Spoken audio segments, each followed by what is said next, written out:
Be patient with yourself. Trust the process. You will get better over time. The more that you practice this, the more that you do it, which is why you have it in your home, because you need to be recording every day. Hey, man, before you start recording yourself, please help yourself by watching this video all the way to the end.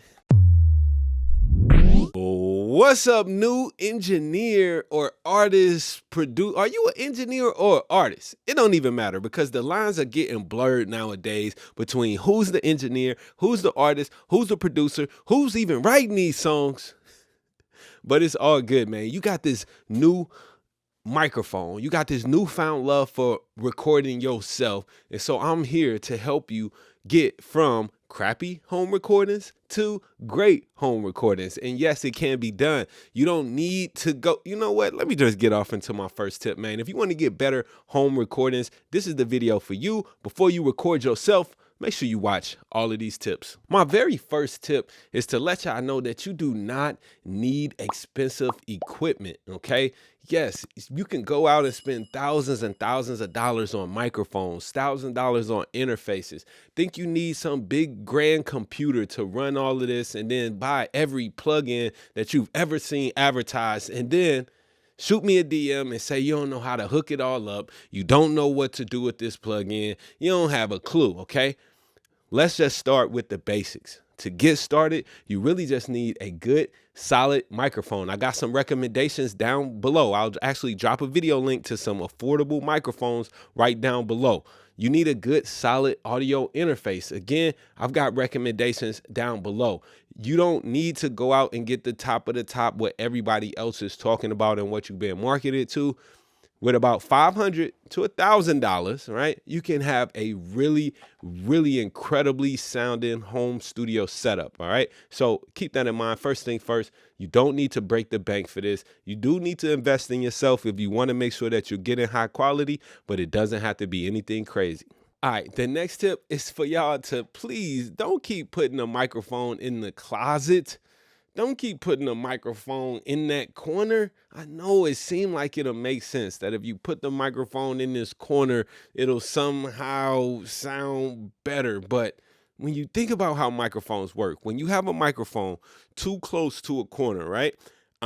If I'm talking into the microphone, my voice is then bouncing off of that corner, right? Off of the walls of that corner, and that sound is immediately coming right back into the microphone. What that's going to do is start causing comb filtering, maybe even some phasing issues with that mic, to where you're going to have a signal that's weak and diminished because it's bouncing back into each other. So that's one of the main ways to get reflections and stuff out of your microphones, out of your recordings, is to bring the microphone into a more open space. If you don't have a professionally acoustic treated room, which I know you don't at this point in your home studio, then move the microphone away from all hard surfaces. Move the microphone as far away from any hard surfaces as possible, including anything in the closet. Now, if you got a closet like a walk-in closet or something that's full of clothes, and then there's space around it and lots of absorptive material, then that's one thing.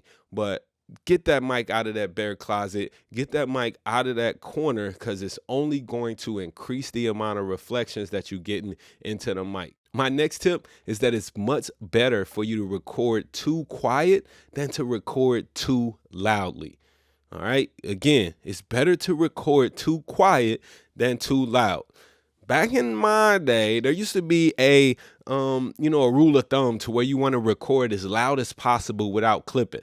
That's just not the case anymore. We do not want to risk clipping in the digital domain, because once you go past clipping, once your light, that red light on your interface is lighting up, that red light in your session is starting to light up, what you're doing is literally killing the signal, and you're going past a point that we can't get back. Information is being lost that we cannot get back. All right. So you do not want to clip your signal. You don't want to overload your signals. So I'd rather you risk recording too quietly than too loudly. I have a video on proper gain staging that I'll leave a link to down in the description below, but just know that you want to probably aim somewhere about -12 dB on your input level.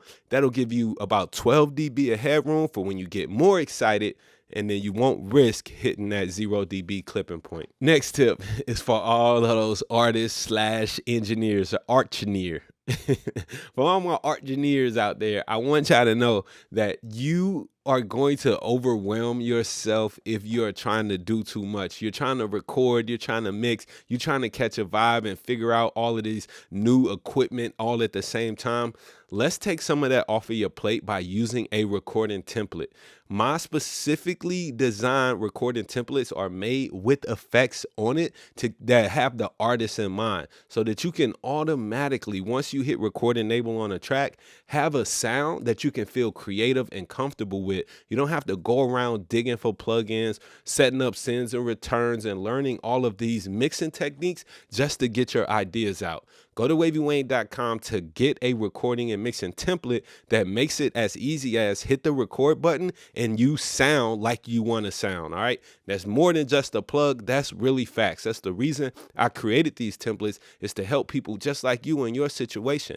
I've sat there plenty of times as an artist trying to record myself, trying to figure out how do I get this sound that I want to get, but also not forget this lyric that I have in mind. So all of that juggling, something is going to fall up short. I want you to focus on your creativity, on your artistry aspect, and let me focus on the engineering aspect by you using one of my templates. All right. So that's definitely something that's going to save you a lot of time and frustration. Another technique that I like is for y'all to eliminate or at least reduce as much as possible any room reflections. All right.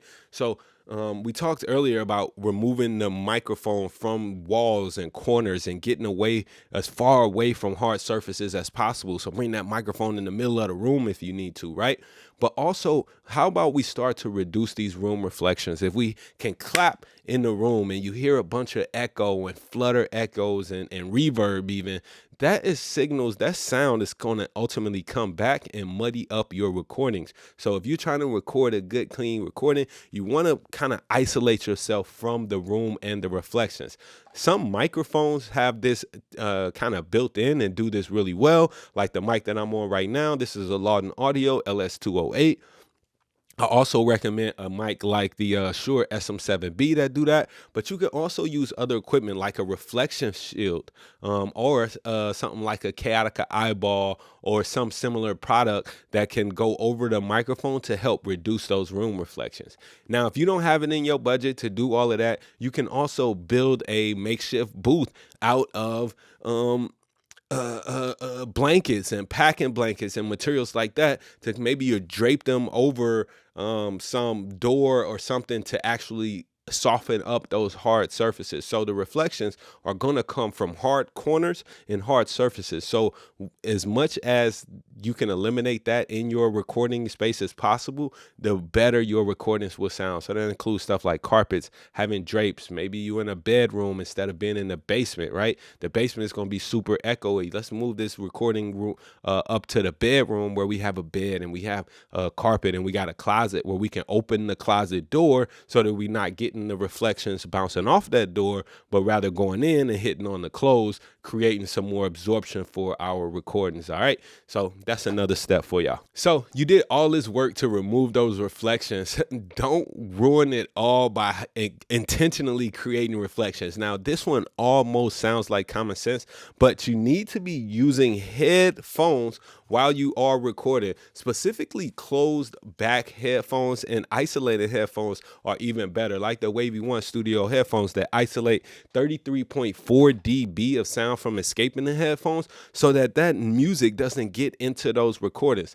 Now, yes, using headphones is imperative. So at the very least, use whatever headphones that you have, because I've literally gotten mixes onto my desk and people are playing a speaker in the room and recording into the microphone. Now, you have to understand how that works. If you're playing the music out loud, it's going to get into your microphone. So you don't want to be playing the speaker at the same time. You want to make sure you're using headphones as you are recording.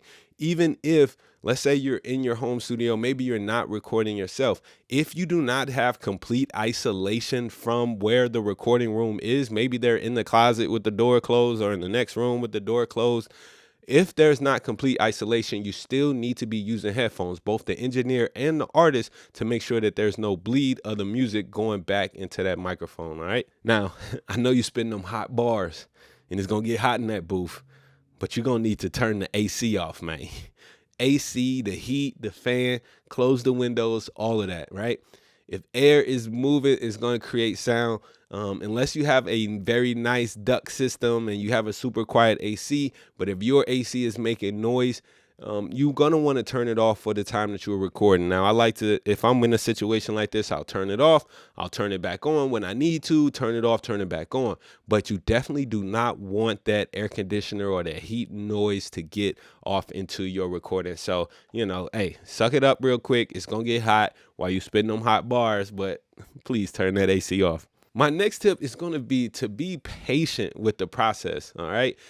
When you begin, it's going to be a little bit frustrating. It's going to feel like you may be overwhelmed, but if you have it in you to really be able to capture your artistry at any given time, which is why you wanted to set up a home studio. Hey, I don't want to have to go somewhere in order to put down my emotions and put down my feelings. So be patient with yourself. Trust the process. You will get better over time. The more that you practice this, the more that you do it, which is why you have it in your home, because you need to be recording every day. You need to be making a song every single day to compete at the highest level. So take time, and each time that you hit that record button, know that you're going to learn the new technique, and you don't have to learn everything all at once. And progressively, you will get better, even if it seems like a slow start. And with that being said, my next tip is for you to save everything. Don't delete nothing, man. So even if you're doing trash takes, save that stuff. If you recorded a whole song that you ultimately didn't like, still save it anyway. Save every take,